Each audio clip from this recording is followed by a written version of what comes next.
Well, Casey, we talk a lot on this show about Elon Musk, usually in the context of various disasters unfolding at X, his social media company.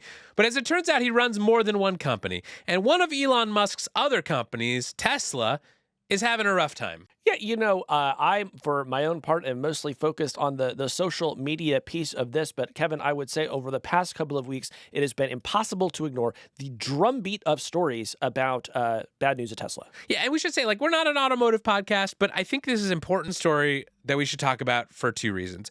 One of them is that Tesla is just, I think, an important technology company. They are worth more than Ford, GM, all the other major American car companies combined.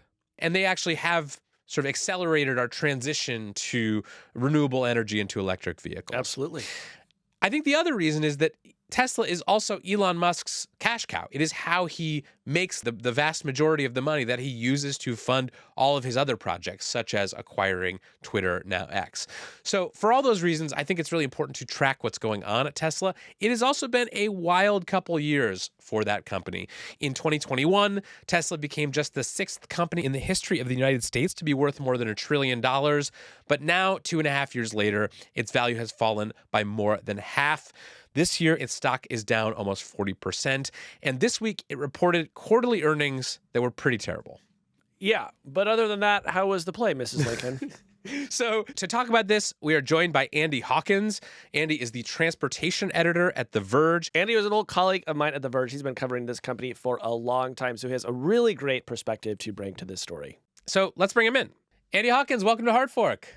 Hello. Hey, Andy. So you recently wrote a great piece called Tesla's in its flop era. Yes. What led you to that conclusion? Just run down the sort of flop evidence chain here. Well, I am a connoisseur of flop eras. No, Casey's been in his flop era since the mid-90s. Yeah, so but I'm due for a haven't comeback noticed. any day now. Tesla's in its flop era because its sales are down, its profits are down, its shiny new electric truck is being recalled. It's being investigated for numerous malfeasance around its claims around self-driving, and it's being sued for by people whose family members have died in their cars. There's just a compounding series of missteps and problems that the company is facing at this exact moment, which is why that led me to sort of make that conclusion. How many of the problems that Tesla is struggling with right now are kind of like, for lack of a better word, normal car company problems, and how many are sort of Tesla specific? I know that it's been sort of a rough year for lots of automakers, especially ones in the electric vehicle market. So is this just sort of a broader symptom, or are there things about Tesla specifically that are causing it to struggle? Yeah, I would say it's probably about 50-50, right? I think 50% could be attributable to macroeconomic issues or problems that the entire industry is going through. And 50% are very Tesla specific problems. So the macro problems is, as you alluded to, less people are interested in buying electric cars right now, right? The early adopters have all bought their Teslas. And so now you're left sort of struggling on how to address the rest of the consumer base, which are people who want cheaper cars. They want cars that are easier to charge, that require less charging, maybe are a little bit more anxious about making a switch to an electric car. Maybe politics are factoring into it, right? They're hearing a lot of Republican politicians railing against electric cars, so they feel like it's not the best choice for them because of those reasons. Then on the other side, you've got Tesla's own problems of its own making. Tesla only has really kind of 4 vehicles, right? And if you include the Cybertruck, I guess 5. And that's they've been showing their age recently. So you've got all those issues, and then you've got the Elon Musk of it all, which is that, he's a very polarizing figure, says lots of controversial things, and that turns off a lot of people as well. So I think you can kind of lump that into the problems that are of Tesla's own making.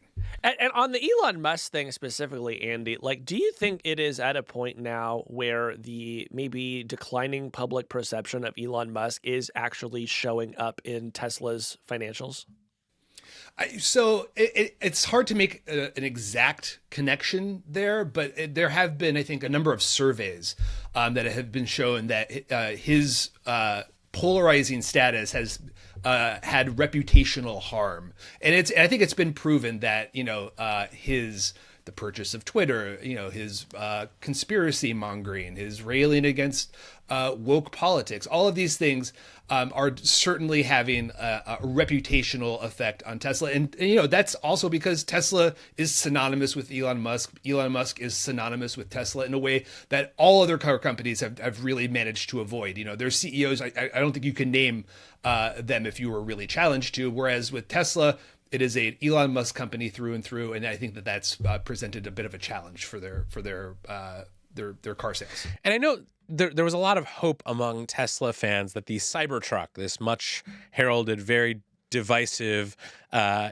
pickup truck, essentially, that looks like a thing from either Mad Max or Blade Runner, or maybe just the cyborgian future, was going to sort of turn this slide around, that it was going to be such a commercial hit. Tesla fans were going to line up to buy this thing. What happened to the Cybertruck? Yeah, so it got recalled. Not a huge shock there, because I think we've seen since they actually started rolling out the truck last year, everyone who has one has been posting videos about it online, on YouTube, on Instagram, elsewhere. And while they'll say that they really love their trucks and they think it's so cool, you can see that they've been pointing out like little bits of little flaws here and there. And eventually it all kind of added up, and they had to recall every single Cybertruck that has been sold so far because of this issue with the accelerator pedal getting stuck. And, is that bad? I've heard that's bad. I don't know. I have not actually driven a cruise missile before, but I've been told that you don't want to really be behind the wheel of one. So I heard about this Cybertruck recall. A lot of people were making fun of it and sort of talking about how funny it was that this amazing new Cybertruck has a problem with the accelerator pedal that might turn it into a deadly weapon. But I also think that we learned as a result of this recall how many Cybertrucks have actually been sold. So, Andy, how many Cybertrucks have actually been sold? Yeah, you see, this is why I love recalls so much, because it does tell you these things. It gives you this sort of secret knowledge that you're not supposed to know. And yeah, that's exactly right. It told us that there are at least 3,800 Cybertrucks in existence. Is that a lot?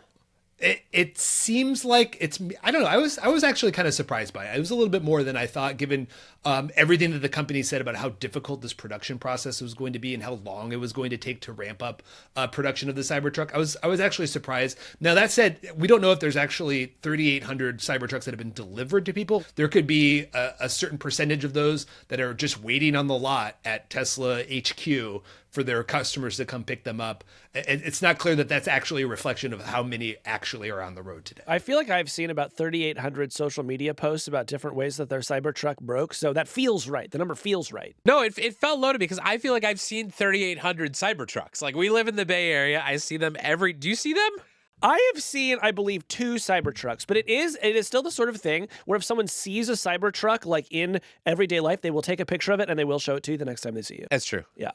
Andy, I want to talk about the autonomous driving of it all, because this is something that Elon Musk has been talking about for years. I remember watching Tesla announcements, back in, I don't know, 2016, 2017, where he was saying, in a couple years, Teslas are going to be fully self-driving. You're going to be able to press a button and, basically have it take you from New York to Los Angeles without you having to ever, put your hands on the wheel. Obviously, that has not happened, at least on the time frame that he predicted. But he is now saying that they're moving closer to being able to fully self-drive these Teslas. They just slashed the prices on Tesla's full self-driving feature, which is not actually fully self-driving. But Elon Musk is still talking a lot about autonomy and the sort of near future of what Teslas will be able to do with people inside them. So just bring us up to speed on the state of Tesla's autonomous driving push. Yeah, so I don't think it's an exaggeration to say that he's betting the entire company on this proposition, that you will be able to have your own self-driving Tesla at some point in the future. And as you've noted, that they have released these driver assist systems. First there was autopilot, and now there's full self-driving, or FSD. And these are considered level 2 driver assist systems. You have to remain fully engaged in the driving task. You have to stay focused on the road. You can't, check your phone or watch a movie. It's not full self-driving, despite how it's being marketed. But that said, his claim is that, all our cars are out there, they're operating on these systems, and we're gathering all this data, and we're going to use it to eventually, flip a switch at some point, and everyone's Tesla will suddenly be awarded this, magical ability to drive itself, from door to door without any interventions. Sounds great. The only problem is, a few years ago, Tesla kind of narrowed down its hardware stack. So in the past, Tesla used to use a number of different sensors, cameras primarily, but also radar and ultrasonic sensors in which to gather all this data and allow its cars to sort of view the world. But then a few years ago, he decided that was too complex. It was too expensive. So now they're on a completely camera-only system, vision only. And his argument has been, look, we're out there, human beings, we're driving, we use our eyes. That's our primary way that we see the world, and that's the main function in which we use to drive vehicles. So the robot needs to be able to do the same.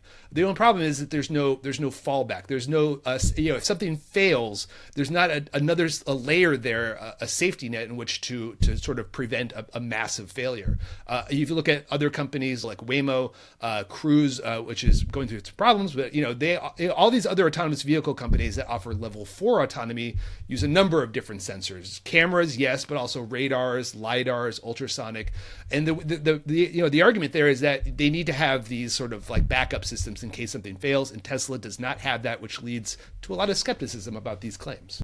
Andy, tell us about the Tesla robotaxi. This is an idea that Elon has been floating for years. How do we defend our families against it? What is the robotaxi, and what promises or claims is he making about it? Well, the first thing you should know is it apparently has a new name. According to Musk last night in this earnings call, he referred to it as the Cybercab, which just doesn't really roll off the tongue the same way that robotaxi does. But they're both kind of dumb names, so choose your fighter, I guess. But yeah, so he's been promising this thing called the Tesla network. All of the ways back since I think 2017, where he said, okay, so we're going to have fully autonomous vehicles. Great. That means that your car is going to turn into, instead of losing value as soon as you buy it, it'll actually appreciate and gain value because you'll be able to earn passive income. You'll go to sleep and you'll just send your car out to go start picking people up and doing taxi trips and earning yourself passive income in the process. I'm always asking my car in the morning, what did you do for me while I was asleep? Did you earn me any passive income? I just love the idea of you go to drive to work and you just open up your car and there's just McDonald's in there from whoever was in it while they were coming home drunk from the club. I mean, it has all the hallmarks of a really great online scam, right? Like passive income, that's just such a great thing to sell people because everyone loves the idea of earning money without having to do anything. The only problem is that as I explained, the cars themselves do not have this capability, cannot drive without humans in the driver's seat, and so it remains unclear how this is actually going to look in reality. We got a little bit of a peek during the earnings this week. They had some screenshots of what the ride-hailing app is going to look like for the Cybercab. But yeah, it's very clear that he thinks that this is going to be something that is really going to define sort of Tesla's next stage, its next wave of growth is going to be defined by this robotaxi application. But I feel like it's going to be really hamstrung by some of these technical challenges. Well, so what I'm hearing is that this company has a lot of really difficult practical challenges in the here and now related to demand for EVs, problems with the vehicles that it is selling. And as he has so often done in the past, Elon Musk comes along and has a brand new story to sell. And he says that in the near future, everything is going to be different. And I'm going to wave a magic wand and, cyber paradise will materialize. And as somebody who has written about Elon mostly in the context of X, my observation has just been that most of this stuff either doesn't happen or to the extent that it does happen, it under-delivers, right?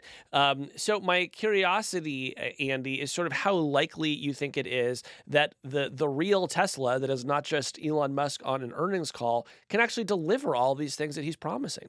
Yeah, I mean, I think your assessment of it is right. He's bullshitted his way through most of his professional career, and it's worked out for him. Like that's the incentive structure that he's come to know and love, right? He's bullshitted his way through a lot of Tesla stuff, and he's been rewarded for it by becoming one of the richest men in the world. His stock prices, Tesla is now one of the most valuable companies in the world. So why change now? Why change tactics if it's worked so well for him in the past?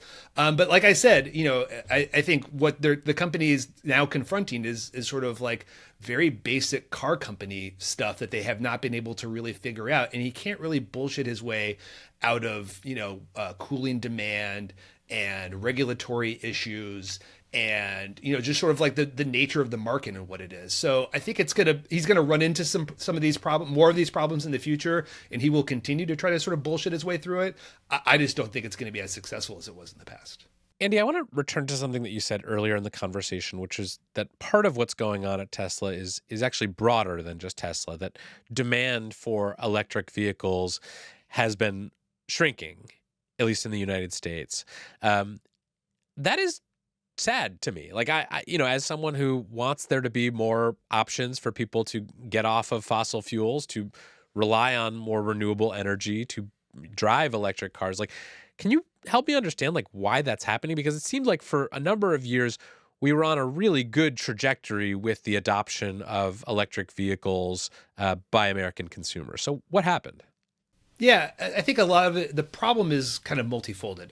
You've got the fact that, the auto industry, when they saw Tesla's success and they decided, hey, we want a piece of that. They started making their own electric vehicles. They prioritized expensive vehicles and big, heavy trucks and SUVs.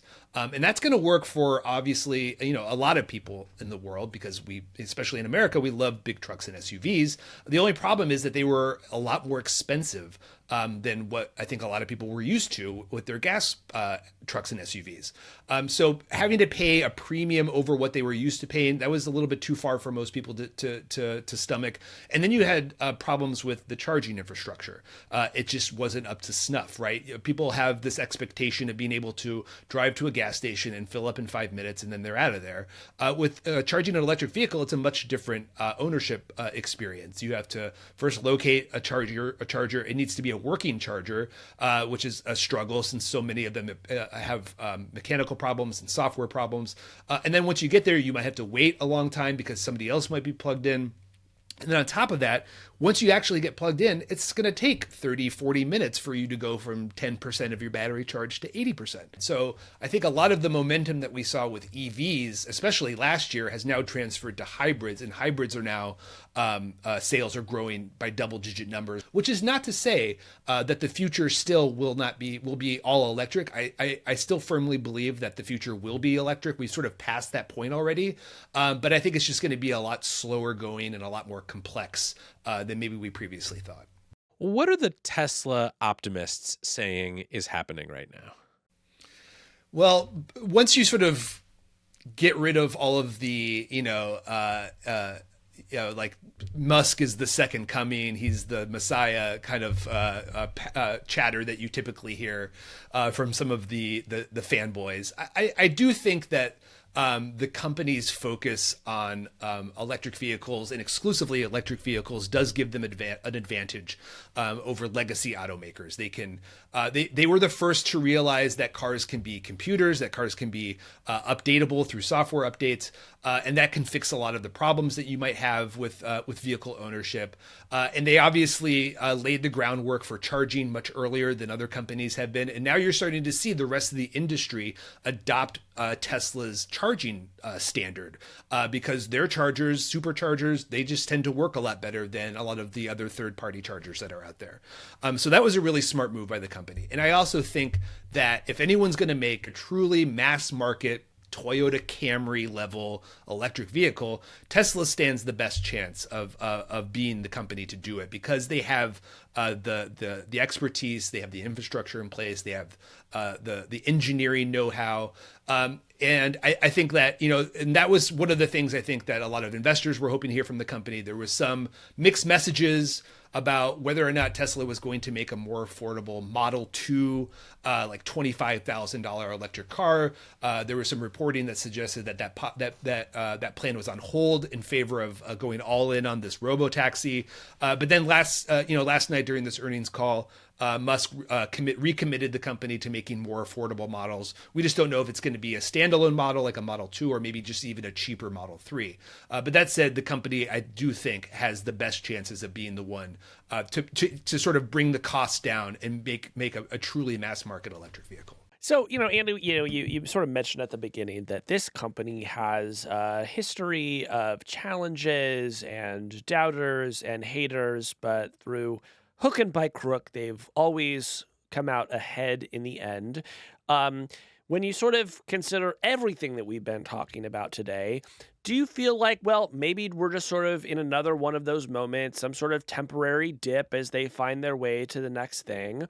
Or do you have a sense that maybe something really is different this time and this could be the beginning of a more significant decline?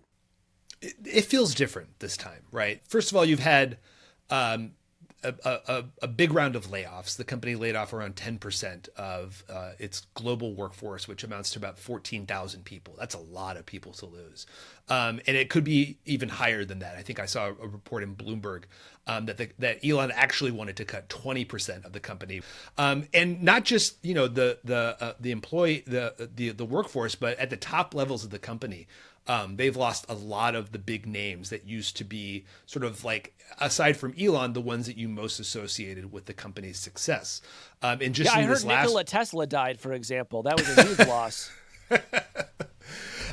So it does seem that like there's this is a different company than it used to be, right? Yeah, Elon may still be at the top, and it may obviously be very much, tied to his personal worldview. But at the same time, with fewer of those former executives and also the employees, it just feels like that we're entering into a new era with Tesla, and whether or not they're going to overcome all of the challenges that they have, like as they did in the past with COVID and shutdowns, and then before that with Model 3 and production hell, and the company almost going out of business.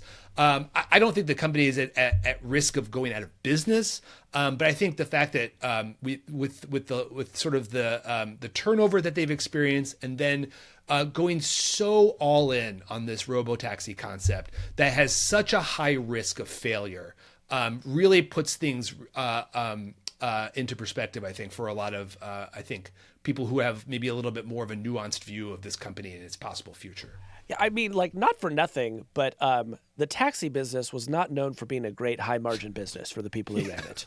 So I would be really curious what the plan is there to turn that into a real cash cow. Any ideas, Kevin? No, I don't. All right. Do you have any? Well, I think I would like to see them. Cash cab. Cash cab. Here's the model. Oh, you guys. Cash cab. You get into a cyber cab, and 1 out of 100 times, it lights up, and you get to play a quiz show, and there's a $1 million prize. That's a fun idea, but I've got a better one. I would love to see Elon marry two of his twin passions, and so that in the future there will be a fleet of AI-powered Tesla cybercabs that just deliver ketamine right to your front door. And I think if they could figure that out, they'd have a real business. Sky's the limit. Sky's the limit. Sign me up. Andy, thank you so much for joining us. Thank It's you, a Andy. pleasure. Thanks, This guys. was very fun. This was fun. Hey, that's the end of this clip. If you liked what you saw, head on over to our page and subscribe, and you can get the full podcast. We do a show like this almost every week on tech and the future. Head on over there now and subscribe.